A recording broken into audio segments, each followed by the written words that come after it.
हरे कृष्णा, राधे राधे। तो आज की वीडियो में मैं लेके आई हूँ श्रीमद् भागवत कथा का दूसरा अध्याय। तो चलिए सुनते हैं। श्री नारायण जी बोले, हे लक्ष्मी, दक्षिण देश में एक पूर्ण नाम नगर था। वहाँ एक देव सुशर्मा बड़ा धनवान रहता था। वह साधु सेवा करता था।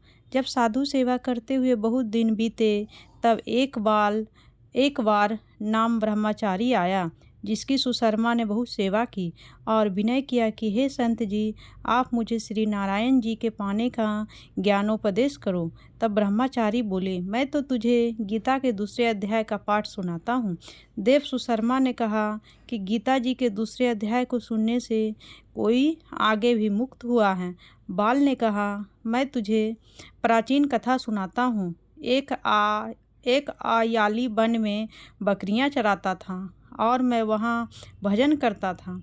एक दिन रात के समय आयाली बकरी लेकर घर को चला। मार्ग में एक सिंह बैठा था। एक बकरी सबसे आगे आती देखकर सिंह भाग गया। तब आयाली ये देख बड़ा आश्चर्यचकित हुआ और मैं भी वहाँ आ खड़ा हुआ। उस चरवाहे ने मुझे देखकर कहा, मैंने यह आश्चर्य देखा कि बकरी को देखकर से डर कर भाग गया। अतः तुम त्रिकाल हो, यह वृत्तांत मुझे सुनाओ। संत ने कहा, हे अयाली, मैं तुझे एक पिछली वार्ता सुनाता हूँ। यह बकरी पिछले जन्म में डायन थी। जब उसका पति मर गया तब यह बड़ी डायन हो गई। जिस सुंदर बच्चे को देखती उसे ही खा लेती थी। शेर पिछले जन्म में फंदक था। वह पक्षी पकड़ने के लिए जंगल में गया। ये डायन भी वहाँ पहुँच गई। डायन ने उस फंदक को खा लिया। अब यह फंदक बन गया। इसलिए बकरी को देखकर उसे लगा ही वह अब भी मुझे खाने आ रही है। तब अयाली ने कहा, मैं पिछले जन्म में क्या था?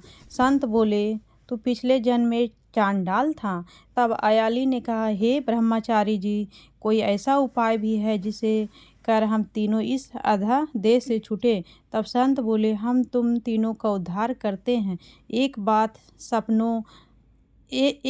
सपनों भयानक पर्वत की कंदरा में एक शिला थी। उसमें श्री गीता जी का दूसरा अध्याय लिखा हुआ था। मैंने उन अक्षरों को उस शिला पर देखा था। तब मैं तुम्हें मन, वचन और कर्म एकाग्र करके सुनाता हूँ।